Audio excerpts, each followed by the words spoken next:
10 yılda tek bir tablo bile satamayan, gerçek değeri asla bilinmeyen ve adeta bitme noktasına gelen ressam Lee, bir gece tüm resim hayatını bitirmeye karar verir. Bundan sonra tüm yeteneğini sahte para basmak için kullanacaktır. O artık bir kopyalama ustasıdır. Bugün anlatacağımız film Project Gutenberg. Dehası görmezden gelinen bir adamın dünyayı sahte paralarla nasıl dize getirdiğini ve arkasındaki gizemli ressamı hep birlikte izleyeceğiz. İyi seyirler. Bazı insanlar hapishaneyi bir son olarak görür. Lee için sadece bir ara duraksama noktasıydı. Tayland'daki o rutubetli hücrede günler birbirine geçerken bile elleri boş durmuyordu. Duvardan sıyırdığı boya, suyla karıştırılınca mürekkep işlevi görüyordu. Bir kitabın içine sakladığı tüy uçları ise fırça. Üstelik sahte bir pul yapmak, gerçeğini taklit etmekten çok farklı değildi. Bu konuda kimse Lee kadar deneyimli sayılamazdı. Gardiyan mektupları toplarken koğuşta bir gürültü koptu. Başka bir mahkum nöbet geçiriyordu. Ya da öyle görünüyordu. Dikkat dağıldı. Zarf çantaya düştü. İşler çoğu zaman bu kadar basitti. O mahkumun nöbeti gerçek değildi tabi. Aralarında önceden kurulmuş bir düzen vardı. Lee teşekkürünü mahkuma iletti. Mahkum omuz silkti. Cezaevinde bile bir organizasyon içindeydi Lee. Belki de hayatı boyunca hep öyle oldu. Birkaç saat sonra kapı açıldı. Ama bu sefer başka bir şeydi. Bir gardiyan, gözleri soğuk, sesi resmi, Hong Kong'a iade kararı çıkmış. Lee yıllar içinde pek çok araç içinde, pek çok güzergahta yol almıştı. Dedektif Ho ile yaptığı bu yolculukta da her şeyi gözlemledi. İnsanları, reflekslerini, boşlukları. Hong Kong polis merkezinde ise başka bir hikaye başlıyordu. Dosyalar açıldı. Ekran görüntüleri, fotoğraflar, olay yeri tutanakları, dedektifler bilinen noktaları sıraladı. Kanada'da bir otoyol, 7 zırhlı araç görevlisi tek bir gece, 4 ay sonra altın üçgende patlayan bomba, 82 ölü, 150'den fazla yaralı, bir matbaa, bir yangın, 2 ceset, bir otelde polis ve sanat tüccarı, farklı ülkeler, farklı yıllar, tek bir örüntü, uluslararası bir sahte para örgütü, bu isimlerin hepsini birleştiriyordu. Üyelerin büyük çoğunluğu artık hayatta değildi. Geri kalan 2 kişiden biri Lee'di. Diğeri ise yalnızca ressam diye bilinen bir hayaletti. Ressam hakkında bilinen tek somut şey Kanada'da çekilmiş bulanık bir fotoğraftı. Kimliği, konumu, nerede olduğu hiçbiri netlik kazanmamıştı. Polis için geriye tek yol kalmıştı. Lee, o masanın karşısına geçti. Sakin ama kesin bir ses tonuyla ressamı sordu. Lee yavaşça çöküyor gibiydi. Gözleri doldu. Konuşursa ölür, bunu biliyordu. Konuşursa kim öldürür? Ressam, nerede? Bilmiyorum. Ne zaman? Her an. Anlatmaya çalıştığı şey bir isim değil, bir his gibiydi. Sessizce anlattığı o hayali sahnede ofis bir patlama içinde yutulup gitti. Tavan çöktü, herkes altında kaldı. Gerçek değildi elbette. Sadece bir öngörüydü, bir uyarıydı. Po etkilenmedi. Lee ise bunun üzerine çıldırmaya başladı. Geri cezaevine götürün beni diye bağırdı. Sesinde gerçek bir korku vardı ama bu pek de önemli değildi. Hücreye kapatıldı. Biraz sonra yiyecek geldi. Yedi ve uyudu. Uyandığında aklı başındaydı ama bedeninde bir tuhaflık hissetti. Saç, cilt, tükürük, kan hepsini almışlardı. Geri götürüldüğünde dedektiflerden biri konuştu. Örnekler oteldeki silahlı saldırıyla uyuşuyor. Cinayetle suçlanacaktı. Lee fırladı. Delil sahte. Beni korkutmaya çalışıyorsunuz.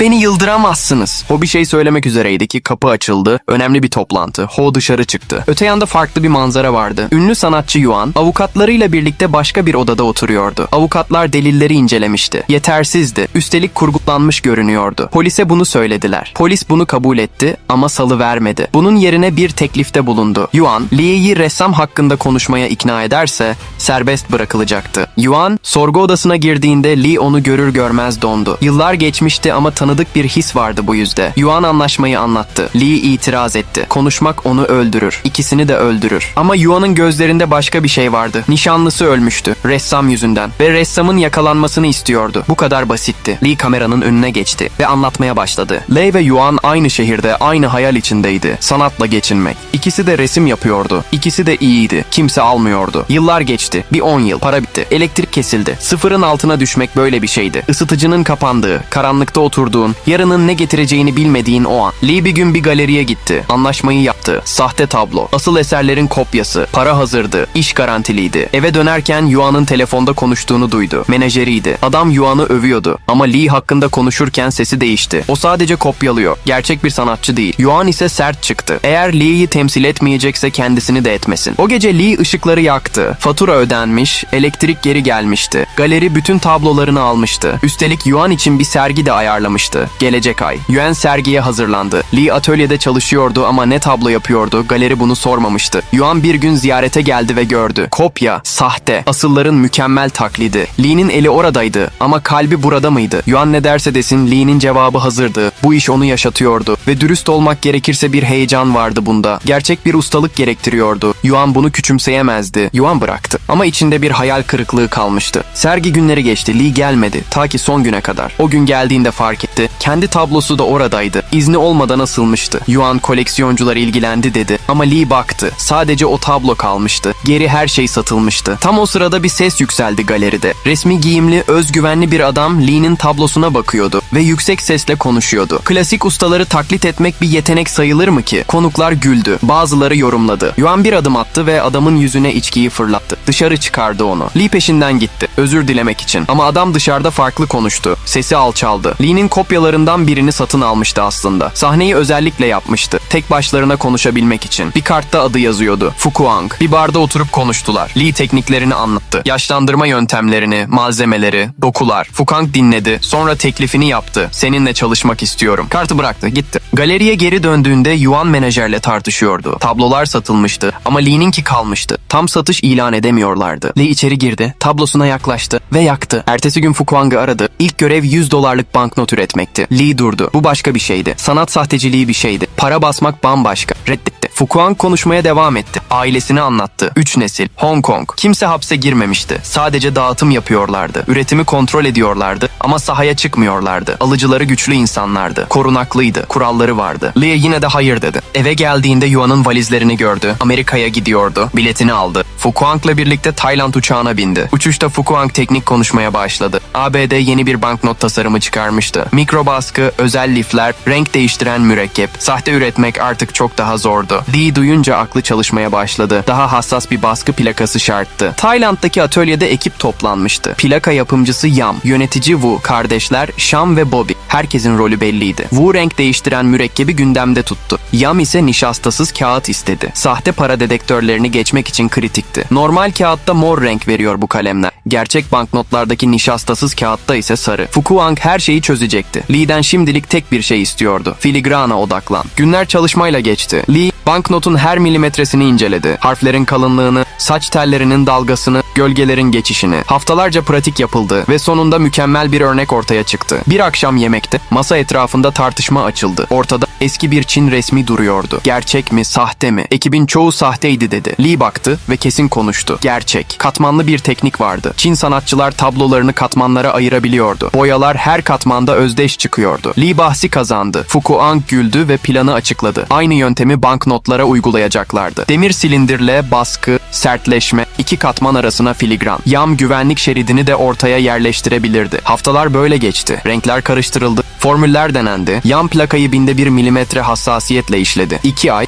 17 prototip ve sonunda doğru olan çıktı. Lee bu sürede Yam'la yakınlaştı. Sorular sordu. Fukuang'ın ailesi hakkında öğrendikleri doğruydu. Kimse tutuklanmamıştı. Ama Fukuang'ın babası Ruslarla para meselesinde tartışmış ve öldürülmüştü. Yam cüzdanından kızlarının fotoğrafını çıkardı. Antika sattığını sanıyorlardı. Hala kağıt eksikti. Bu elinden geleni yapmıştı ama geçen bir şey bulamamıştı. Fukuang haritaya baktı. Doğu Avrupa. Orada telefon rehberleri nişastasız kağıda basılıyordu. Üstelik orada bu maddeler Amerika'daki gibi kontrol altında değildi. Önce bir müzayedeye girdiler ve endüstriyel baskı makinesi satın aldılar. Ardından Fukuang bir kostüm hazırladı. Tekerlekli sandalye, özel giyim, küçültülmüş hareketler. Afrika'daki çocuklar için eğitici çizgi roman basan bir hayır kuruluşunun temsilcisi olarak fabrika sahibiyle görüştü. Adam başta direndi. Lee devreye girdi. Bu çocuklar için dedi. Fabrika sahibi eridi. Makine ve kağıt atölyeye ulaştı. Birkaç dakika içinde ilk banknot basıldı. Tek eksik mürekkep tonuydu. Lee bir süre sonra Vancouver'a döndü. Yuan'ın anahtarını bırakmak için. Ama onunla yüzleşmedi. Masaya koydu ve çıktı. Dönüş yolunda Fukuang'ın sesi arabada yükseldi. Korkak. Bu kelimeyi söyledi. Yuan'ın sergisinin Lee'nin yaktığı tablonun adını taşıdığını da ekledi. Tartışma büyüdü. Fukuang arabayı kenara çekti. Dışarıya çıktı. Maske taktı. Silah çıkardı. Lee koltuğunda bırakılan kurşun geçirmez yeleği ve ikinci silahı gördü. Yolun ortasında zırhlı bir araç duruyordu. İçerideki görevli onları görünce ateş açtı. Lee paniğe kapıldı. Patladı. Ekibin geri kalanı araçla çıka geldi. Görevliler bağlandı. Zırhlı araç açıldı. Birkaç teneke mürekkep içerideydi. Ve bir de tenkelerin arkasında saklanan görevli. Lee dondu. Görevlinin silahını görünce ayakları tutmadı. Fukuang itti onu. Kurşun Fukuang'a isabet etti. Öfke bastı üstüne.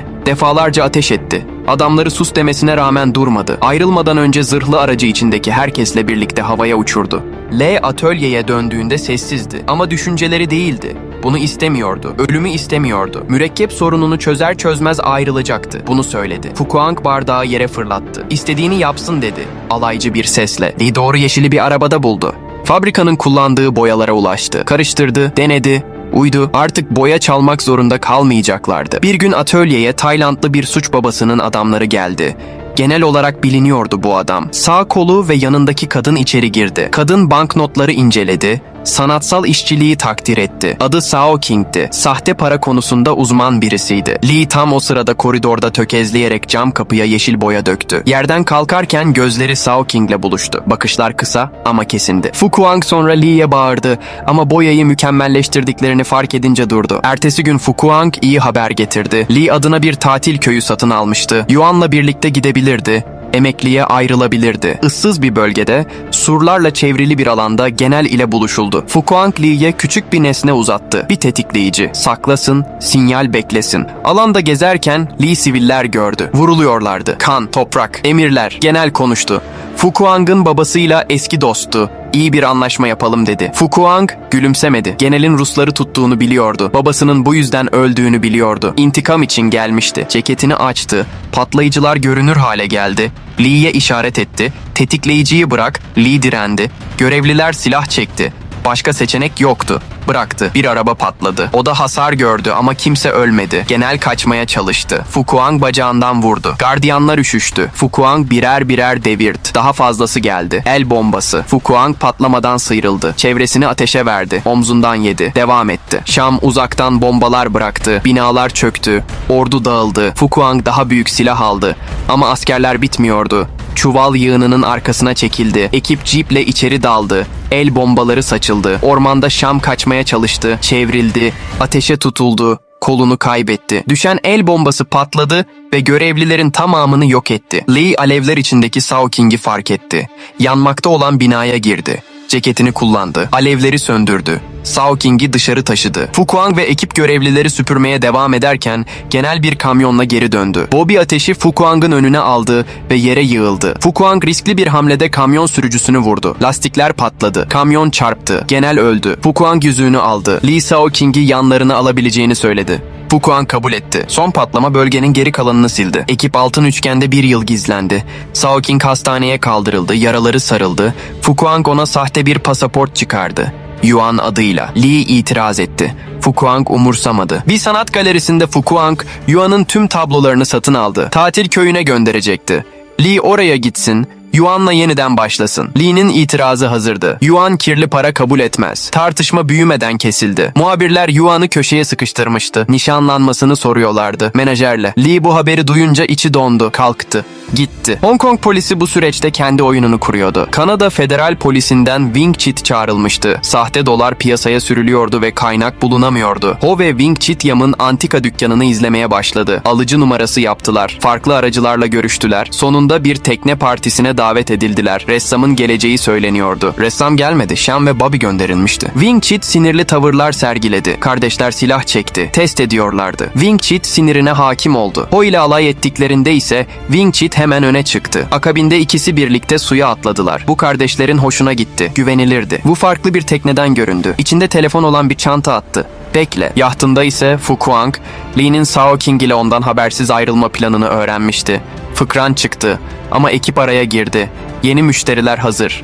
Bu müşterileri kimin yönlendirdiği söylenince Fu Kuang durdu. Yam'ın antika müşterisi. Aklı Wing Chit'e gitti. Dükkan önündeki o an kapandı. Ekip hızla döndü. Yam öğrendi. Bir müşterisi ihbar etmişti onu. Yalvardı. Fark etmedi. Fu Kuang vurdu. Lee patlayacak gibiydi. Fu Kuang ona silah çevirdi. Lee silahı tuttu. Kurşun ıskaladı. Fu Kuang yumruğunu indi. Atölye ateşe verildi. Her şey yok edilecekti. Şehirde Ho, Wing Chit'in saatine ve telefonuna takip cihazı yerleştirdi. Painter ile buluşacaktı. O gidince çakmağı eline aldı. İçinde bir not vardı. Randevu daveti. Bir otelde Wing Chit ekiple buluştu. Fu Kuang sahte banknotlar değil, plaka satmak istedi. İşten çekiliyordu. Wing Chit reddetti. Fu Kuang Lee'ye döndü. Öldür onu. Lee dondu. Wing Chit bu boşlukta atıldı. Silaha uzandı. Fu Kuang onu devirdi. Sonra Lee'ye döndü. Hala korkak. Kolundan tutup yatak odasına sürdü. İçeride Yuan ve nişanlısı bağlıydı. Gözleri kapalıydı. Fu Kuang Lee'ye seslendi. Menajerini öldür. Lee silahı Fu Kuang'a çevirdi. Fu Kuang biliyordu ki Lee ateş etmeyecekti. Menajeri kendisi vurdu. Lee koştu. Yuan'ı kurtarmak istedi. Tüm ekip ateş açtı. İkili sığınak aradı. Sao King çıktı. Wu'yu arkadan bıçakladı. Wu'nun silahı avizeye çarptı. Tablo devirdi. Sao King silahı eline aldı ve kardeşleri vurdu. Fukuang kapıya sığındı. Fukuang Lee'yi özgürlüğüne karşı teklif etti. Lee durdu. Sonra ateş etti. Birden fazla. Fukuang düştü. Lee Yuan'ı bırakmak istemedi. Sao King hızlı konuştu. Tehlikedeydiler. Birlikte kaçtılar. Tatil köyüne sığındılar. Haberler geliyordu ekrandan. Fukuang'ın cesedi bulunamamıştı. Yam'ın ailesi öldürülmüştü. Bir gün Lee yola çıktı. Yuan'ın nişanlısı için anma töreni vardı. Fukuang orada saldırabilirdi. Şehirde sahte parayla ödeme yapmaya çalıştı. Polisler sardı. Vurdu. Sürüklendi. Polis aracının camından dışarıya baktı. Fukuang oradaydı. Elinde Yuan'ın sergisine ait bir el ilanı tutuyordu. Salladı. Günümüze döndük. Lee hikayesini bitirdi. Sao King ve Fukuang için yüz ifade taslakları oluşturuldu. O kefalet verdi. Şehirde kalacak. Her gün bildirecekti. O gece otelde Lee, Yuan'dan özür diledi. Yakınlaştılar. O bu sırada karakolu bekletiyordu. Polis üniformasıyla içeri giren adam ona benzetilen kişiydi. Ama adamın bilgileri tutuyordu. Gerçek bir polisti. Ho durdu. Lee onu cezaevinden çıkarırken görmüştü. Ve o tanımlamayı kullanmıştı. Kurgu buydu. Şam yoktu. Ressam başkası değildi. Lee'nin ta kendisiydi. Geriye dönüp her şeyi yerli yerine koyduğunuzda tablonun ne kadar farklı göründüğü şaşırtıyordu. Onu kurtarmaya gelen kadın Yuan değildi. Sao King'ti. Yaralandığında Lee onu hastaneye götürmüş ve cerrahlara tek bir şey söylemişti. Onu Yuan'a benzetin. Sao King kabul etmişti. Mektup da onun içindi. İçinde orijinal yüzünün çizimi vardı. Yuan ve menajerini kaçıran Sao King'di. Eğer Yuan'ın yerine geçecekse gerçek Yuan'ın olmaması gerekiyordu. Bunu söylemişti. Lee silahlı çatışmada yelek sayesinde kurtulmuş, Wu'yu bıçaklamıştı. Tutuklanırken sokakta gördüğü Sao King'di. Şimdi denizdeydiler. Tekne gidiyordu. Ama Sao King yorulmuştu. Yuan'ın gölgesinde yaşamak yorucuydu. Lee onu hiçbir zaman göremeyecekti. Gerçek onu. Telefonu eline aldı. Polisi aradı. Tekne kuşatıldı. Bir bomba vardı gemide. Sao King onu patlattı. İkisi de gitti. O daha sonra gerçek Yuan'ı buldu. Nişanlısının katilinin öldüğünü söyledi. Lee'nin fotoğrafını gösterdi. Yuan yüzünü buruşturdu. Tanıyordu onu. Komşusuydu. Yıllarca takıntılı bir şekilde etrafında dolaşmıştı. Aralarında gerçek bir ilişki hiç olmamıştı. Lee onu kazanmak için tüm bu işe girişmişti. Sahte para, sahte tablolar, sahte bir hayat. Gerçek olan tek şey belki de resimdi ve onu kendisi yakmıştı. Evet arkadaşlar, filmi bitirdik ama muhtemelen çoğunuzun zihni şu an bir hayli karışık. Şimdi gelin, ekran başında şöyle baş başa verip bu hikayeyi bir konuşalım. Kabul edelim, karşımızda öyle arkana yaslanıp mısırını yerken izleyebileceğin, dümdüz ilerleyen bir film yoktu. Yönetmen ve senarist Felix Chong, izleyiciyi adeta bir labirentin içine bırakmış. Hikaye anlatımı o kadar katmanlı ve kurgu oyunları o kadar fazla ki, zaman zaman az önce ne oldu ya da bu karakter aslında kim diye kendinizi sorgularken bulmanız çok normal. Bu karmaşıklık aslında filmin bir hatası değil, yönetmenin bizi tıpkı bir sahte para gibi manipüle etme biçimi. Oyunculara gelirsek, Chow Yun-fat o bildiğimiz karizmasıyla ressam karakterine öyle bir ruh üflemiş ki, onun her hareketinde eski Hong Kong sinemasının o asil havasını alıyorsunuz. Aaron Kwok ise o ezilmiş bitmiş halinden büyük bir suç dehasına dönüşen karakteriyle resmen devleşmiş. İkisinin arasındaki o tekinsiz gerilim, filmin o kafa karıştırıcı yapısını ayakta tutan en temel şeydi. Senaryo ve yönetmen bakış açısı ise tam bir zeka oyunu. Yönetmen bize sadece bir soygun hikayesi anlatmıyor. Aslında gerçeğin ne kadar kolay bükülebileceğini, bir insanın kendi yalanına nasıl inanabileceğini gösteriyor. Bazı sahnelerdeki o aşırı detaylı anlatım ve finaldeki o büyük ters köşe aslında en başından beri gözümüzün önünde duran gerçeği nasıl göremediğimizi kanıtlıyor. Dürüst olun, siz de bazı sahneleri anlamlandırmak için geri sarıp izlemediniz mi? Ben şahsen bu kadar zekice kurgulanmış, izleyiciyi bu kadar hafife almayan senaryoları özlemişim. Peki, siz o final sahnesinden sonra her şeyi tam olarak çözebildiniz mi? Yoksa hala kafanızda soru işaretleri var mı? Gelin, yorumlarda bu karmaşayı beraber aydınlatalım.